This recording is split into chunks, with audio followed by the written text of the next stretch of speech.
ابو موسیٰ اشعری پیشاب کے بارے میں سختی سے کام لیتے تھے اور کہتے تھے کہ بنی اسرائیل میں جب کسی کے کپڑے کو پیشاب لگ جاتا تو اسے کاٹ ڈالتے۔ ابو حذیفہ کہتے ہیں کہ کاش وہ اپنے اس تشدد سے رک جاتے، کیونکہ رسول اللہ صلی اللہ علیہ وسلم کسی قوم کی کوڑی پر تشریف لائے اور آپ نے وہاں کھڑے ہو کر پیشاب کیا۔ ایک عورت نے رسول کریم صلی اللہ علیہ وسلم کی خدمت میں حاضر ہو کر عرض کی، حضور فرمائیے ہم میں سے کسی عورت کو کپڑے میں حیض آ جائے تو وہ کیا کرے؟ آپ نے فرمایا کہ پہلے اسے کھرچے، پھر پانی سے رگڑے اور پانی سے دھو ڈالے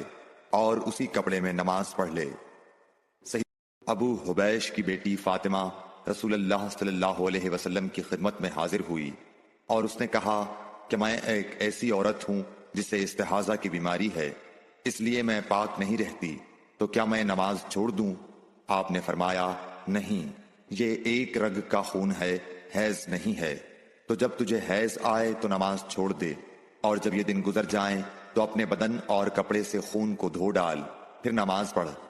ہشام کہتے ہیں کہ میرے باپ عروہ نے کہا کہ حضور نے یہ بھی فرمایا کہ پھر ہر نماز کے لیے وضو کر یہاں تک کہ وہی حیض کا وقت پھر آ جائے۔ صحیح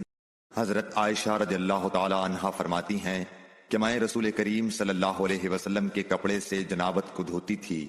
پھر اس کو پہن کر آپ نماز کے لیے تشریف لے جاتے اور پانی کے دھبے آپ کے کپڑے میں ہوتے تھے۔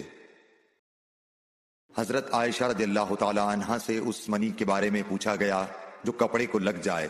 تو انہوں نے فرمایا کہ میں منی کو رسول کریم صلی اللہ علیہ وسلم کے کپڑے سے دھو ڈالتی تھی، پھر آپ نماز کے لیے باہر تشریف لے جاتے اور دھونے کا نشان یعنی پانی کے دھبے آپ کے کپڑے میں باقی ہوتے۔ Like, share and subscribe for more videos.